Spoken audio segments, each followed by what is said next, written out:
Ladies and gentlemen, presenting Drew Brees for enshrinement in the Pro Football Hall of Fame, his former coach, Sean Payton.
Hey, the Who Dat Nation is real, fellas. The Who Dat Nation is real.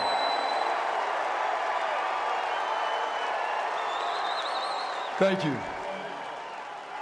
To the Hall of Fame class of 2026, I could not have asked for a better class of men, players, and contributors to the great game of football.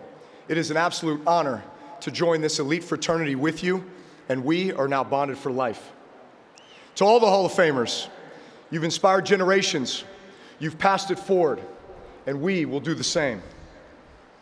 It is impossible to properly articulate or encapsulate all the feelings, emotions, and appreciation that comes along with a 20-year NFL career in the time that we have.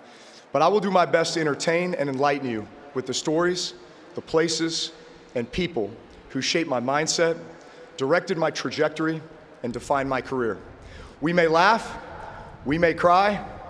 Chance I make it through this without crying is zero.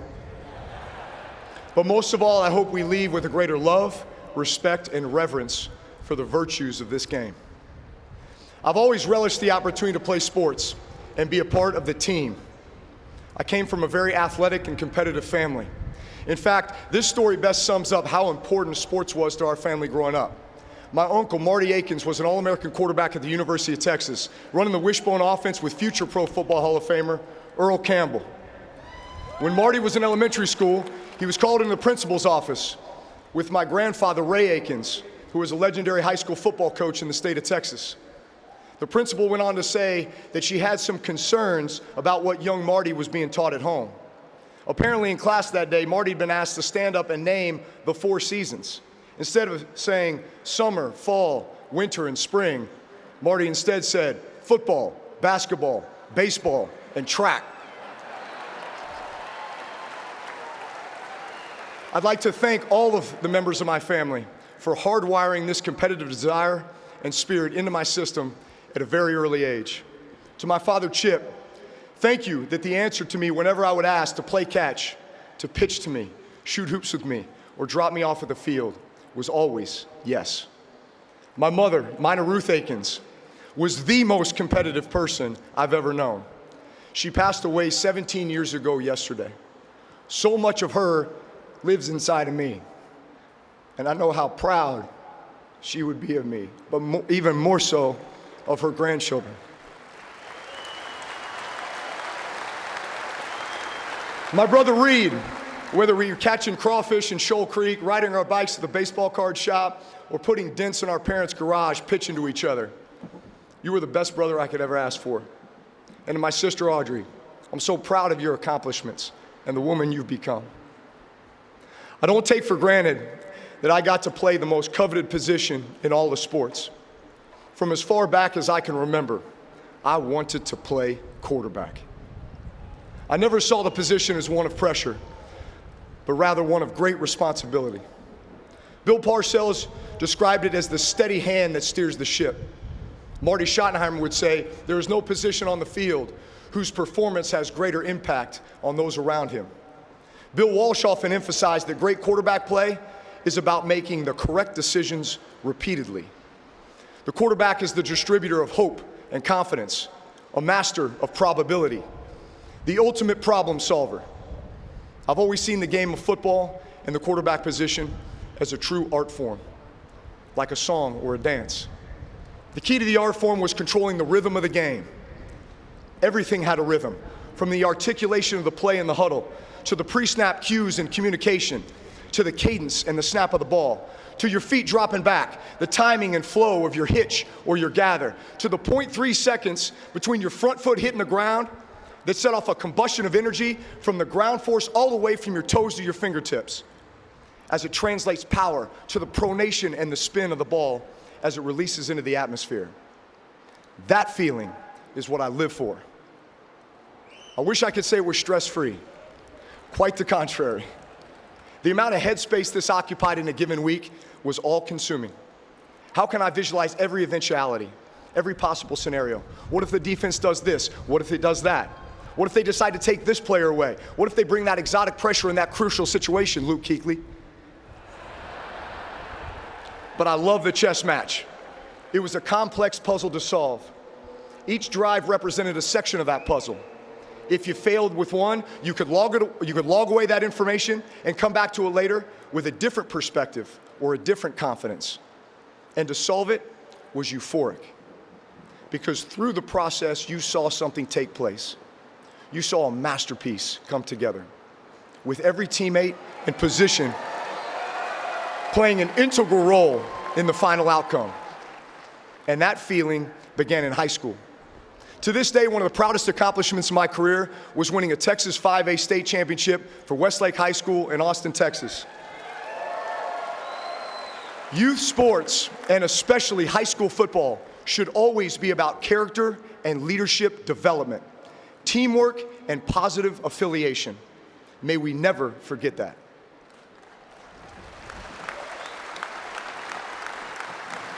Thank you to Ron Schrader and all of our coaches at Westlake, who built a program that we all strive to be a part of, one that prioritized discipline, accountability, and camaraderie. Thank you to Carmen Chiara, the mentor and motivator for our entire team, as we suffered through summer conditioning at Heartbreak Hill in East Austin on Pedernales Street. And to the class in 1997, who led with incredible passion and purpose, becoming the measuring stick for every team that followed. But one of the most life-changing events occurred my junior year of high school. After suffering a major knee injury, which put my athletic career in jeopardy, my identity was challenged. Up until that point, sports had defined me, and I wasn't sure who I was without it. Sitting in church on my 17th birthday, Christ came into my heart and changed me forever.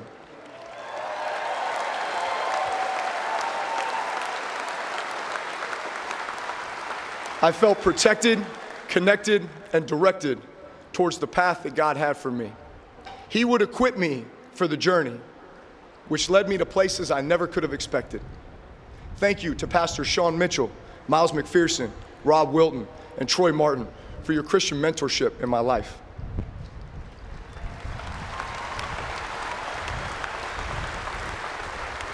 Purdue University. I still don't know how you got this Texas kid up to West Lafayette, Indiana, but it was certainly one of the best decisions I ever made. Sorry, Boom. I chose Purdue because of its academic reputation and the opportunity to play in the Big Ten Conference.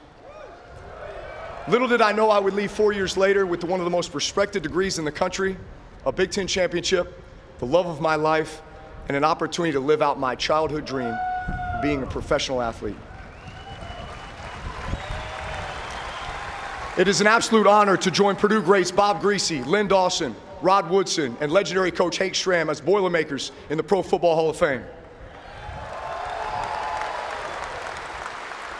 Thank you to Tim Peplapano, wide receiver coach at Purdue, and the one who claims to have stood on the table to recruit this 6', 170-pound kid out of Central Texas. To coaches Jim Chaney and Greg Olson, thank you for pushing me, for preparing me, for testing me, and always holding me accountable. To our late head coach Joe Tiller, thank you for creating an environment where we always had to prove it. You always had that look in your eye like you knew something we didn't. You knew how hard to push us, and that was well past our perceived limits. We trusted your plan as you set a new standard that developed grit, toughness, and put a massive chip on our shoulders. We carried that everywhere we went. Two of my best friends in the world were part of that class at Purdue, Ben Smith and Jason Lorzell. Thank you for your friendship, your loyalty, your unwavering support, and being there for me during some of my toughest moments. As great as it was to be your teammates and lifelong friends, what's even better is watching our children grow up together. So many emotions travel through you during the NFL draft process. With one pick, your life and circumstances can change forever.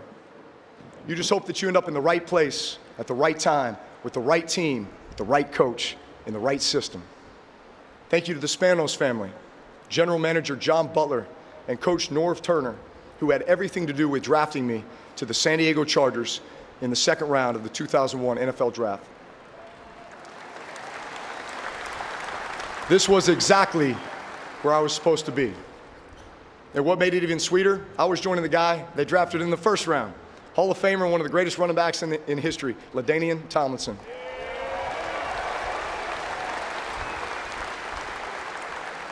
Not many people know this. LT and I grew up 2 hours from each other and played on the South Texas All-Star team together in 1997. We found our way back together 4 years later as Heisman Trophy finalists. At the Heisman presentation, we both made the statement, wouldn't it be something if we ended up on the same team? LT, I always felt a strong kinship with you. We had so much in common. Drafted the same year, married the same year, won the Walter Payton Man of the Year the same year. We grew up together quickly in this league. I credit so many things in my career to the 5 years I spent with the Chargers. From the first moment I walked into the facility, there was no question who the leaders were. Junior Seau and Rodney Harrison. You always hope that your best players are your hardest workers and your best leaders. And that standard was clear with Junebug and Hot Rod. Another one of the great influences early in my career was Doug Flutie. Doug, you were ahead of your time. I saw you throwing back shoulder throws, no-look passes, and manipulating arm angles long before it became a revolutionary thing. I modeled so much of my game after you, and I'm not sure if there was anyone more competitive. Thank you for being supportive of me throughout my entire career. Well, Lorenzo Neal, one of the greatest fullbacks to ever play the game. They don't make him like you anymore, Lo. Lo Neal used to call me PB. As a young player, it was PB, PB. One day, Lo Neal said, "Do you know why I call you PB? Man, it means Pro Bowler. Because that's who you are, but you got to believe it." Lo, you just don't know how much that meant to me at the time. I love you, PB. Antonio Gates, one of the greatest tight ends to ever play the game. I just wish we had more time together. Marty Schottenheimer, one of the greatest coaches and motivators to ever coach this game, and who belongs here in Canton. Marty was my biggest fan. He would tell me that all the time. Even as he benched me 3 times and made me fight for my job every year with 2 greats, Doug Flutie and Phillip Rivers. The first 2 times I got benched, I deserved it. The 3rd time, I still don't think I deserved it, Coach. But nonetheless, it lit more than a fire. It forced me to access a place in my mind and my heart that I had not yet been. The adversity was not expected, but very necessary. I would never have reached the heights I did without it. I knew I needed to play better, but more importantly, I knew that he believed I would play better. Thank you to Coach Cam Cameron and Brian Schottenheimer, offensive coordinator and quarterback coach for the Chargers. I'll never forget a film session in 2003. I was coming off a tough game, and as we watched the tape together, they asked me the question, "Hey, why didn't you throw to this receiver? He was wide open." To which my response was, I couldn't see him. The tape paused. There was a moment of silence. They glared at me and said, "It's your job to see." You reach a point in your career when you stop making excuses. It's usually a moment or an event where you flip a switch or make a very conscious decision, and it becomes part of your being. They were right, and never again would those words or thoughts come out of my mouth. I would need to find a way to play the game a little bit different, even if it was in a way that had not been done before. It would shape me for what came next. New Orleans.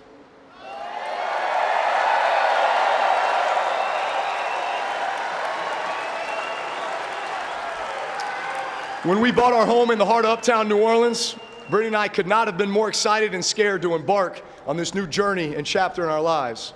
As we were moving in, containers of housewarming gifts began to show up at the front door. As I opened the lid to the first container, expecting to see brownies or perhaps chocolate chip cookies, it was rather the smell of butter and onions and Cajun seasoning and a dark roux that made up crawfish etouffee. The next day it was jambalaya, the next it was gumbo, and we're not talking a small container, we're talking a big vat of the best home-cooked Louisiana flavors you could imagine. Welcome to New Orleans. But nothing compares to what we experienced every Monday night during my career in New Orleans. For 15 years straight, and this is no exaggeration, our neighbors, Steve and Kathy Price, would make our family red beans and rice and cornbread. Whether it was their house, our house, or with great friends like Trombone Shorty, it was what we all looked forward to together. It was the perfect representation of what New Orleans is all about. It doesn't take you long to realize what makes New Orleans so special. New Orleans has been through a lot, to the point where in some cases the feeling was we may have lost everything. It may never come back the same. Storms teach us that our greatest treasures aren't the things that we own. They're the people we love and the way we show up for one another. It reminds us to hold our loved ones a little closer, to love a little harder, to laugh a little louder, and to never take a single day for granted.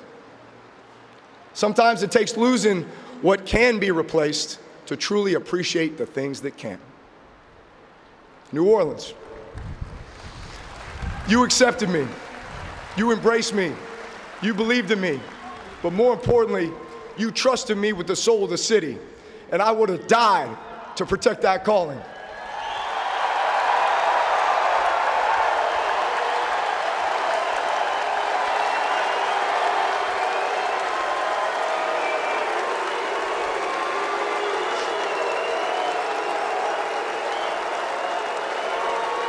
The greatest teams in sports are the ones who accept the responsibility of being true representations of their city, country, community. I speak for all of my Saints teammates when I say that's what we were inspired to do every day for you.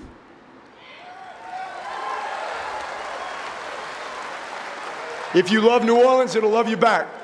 There is no truer statement. To the Who Dat Nation.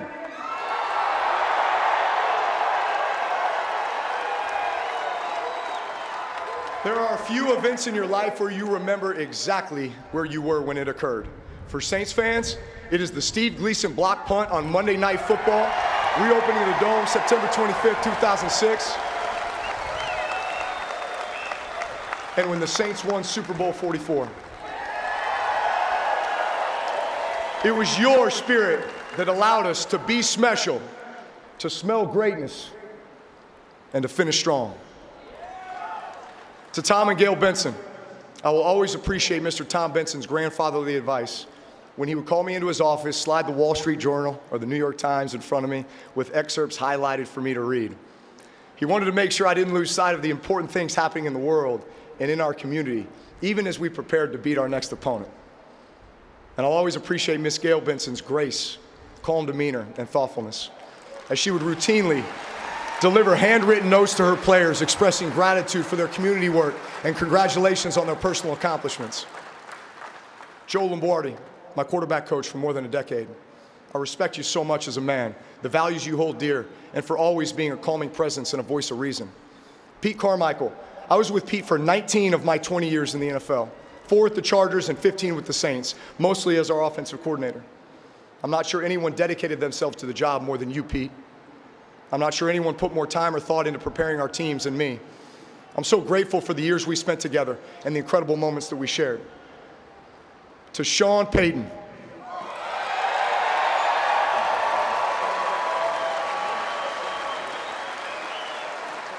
I miss our dot meetings, Coach. The night before every game, talking through every play, every situation, every matchup in the greatest of detail. I would literally ask Sean, hey, Coach, when do you think you'll call this play? He would squint his eyes and purse his lips. You know that look. Second quarter, across midfield, probably 47-yard line, 2nd and 10, left hash, left middle maybe. They'll never expect it. Precise, instinctive. Coach, you were brilliant. I saw myself as an extension of you on that field. I always had something to prove to you, and I always wanted to make you right.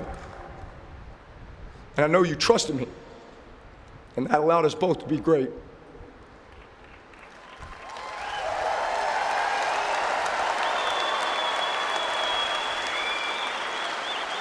I miss sitting next to you, Orny, and Coach Vitt on the bus in Philly as eggs would hit our bus from Eagles fans on the way to the stadium, and just watching you grin with satisfaction. I missed the 3-hour flights home from Dallas to New Orleans after a big win. By the way, folks, that's only supposed to be an hour flight. But Sean would have the pilot circle 10 times so we could soak up the celebration on the plane a little bit longer.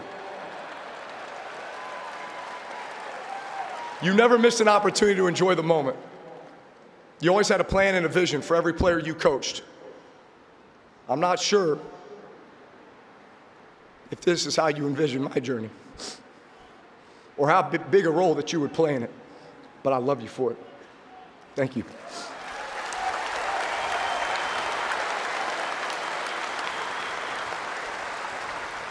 Our general manager during my entire career in New Orleans, Mickey Loomis. Sean Payton got a lot of credit. I got a lot of credit. Mickey, you did not get enough credit. You put character, leadership, and culture at the front of every decision, and the results speak for themselves. Tom House, a friend, mentor, and confidant. You came into my life at a critical time. We grew together, we learned together, and had a heck of a lot of fun doing it. Thank you for teaching me to order the chaos, prolong my prime, and make gratitude my secret weapon. Todd Durkin, my friend, mentor, and trainer. Create impact, be the light. The way you do anything is the way you do everything. You didn't just say it, you lived it, you modeled it. Every offseason was our laboratory to test the limits and reach new heights. Gerald McCoy, Charles Tillman, Chase Daniel, Darren Sproles, our offseason workouts will forever be legendary. To my friend and contract agent for my entire 20-year career, Tom Condon. To my friend and marketing agent for over 20 years, Chris Stewart. To my friend and CPA for the last 25 years, John Palguda. To my friend and PT, always keeping me healthy for a decade, Bo Lowry. Thank you all for being the team behind the scenes that always looked out for me.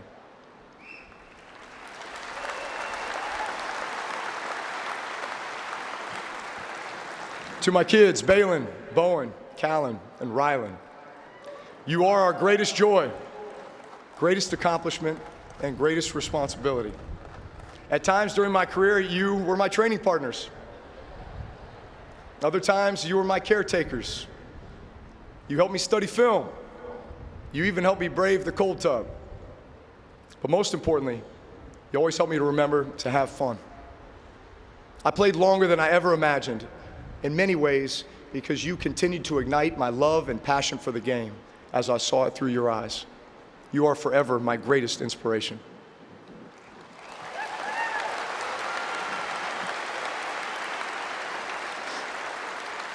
To my wife, Brittany, I could be up here till the sun sets and beyond, talking about how much my wife means to me. But I'll just tell you a story that encapsulates it all. In 2003, coming off one of the toughest moments of my career with the Chargers, I was distraught, feeling I had let my team down. We fly home from Chicago, and when I walk in the door to our home, my wife has printed pictures and quotes from my entire career and displayed them throughout every step of our home. She immediately turned one of the toughest moments of my career into a place of love, support, and unwavering confidence. My love, you have always had the ability to remind me of who I am and what I'm capable of. So much of what we accomplished was because I knew you were by my side and you believed in this calling. One of my favorite coaches, Joe Vitt, used to say, the greatest teams are the ones who care about each other the most. The time we spent together away from the facility was always the most impactful. The offensive line dinners every Thursday night, supporting each other's charity events, the trips and holidays spent together, our Bible studies. Inside the facility, it was about developing timing, rhythm, and communication around the game plan. Outside the facility, it was about relationship, camaraderie, trust, connection, loyalty, and brotherhood. This is where the magic happens.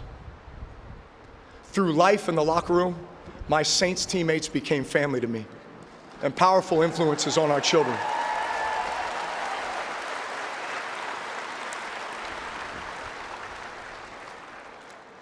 Despite the fact that my boys would often steal the gloves out of their lockers, Mike Thomas, Alvin Kamara. And by the way, I have 3 wide receivers on my hands now, so thanks a lot. Words cannot express my love and appreciation for you. I often ask myself, how in the world did I play 20 years in the NFL? Yes, it was for the love of the game. Yes, it was a relentless attempt to master my craft. Yes, it was the grind and the challenge of preparation and the thrill of game day. But you want to know what it really was? For the love of my teammates.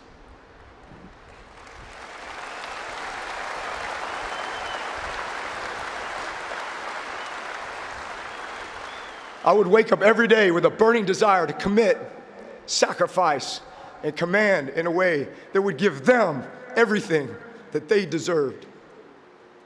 As time passes, those feelings don't diminish. They become stronger. What we built, what we achieved, what we experienced together can never be taken away. You all make up the golden threads of this jacket.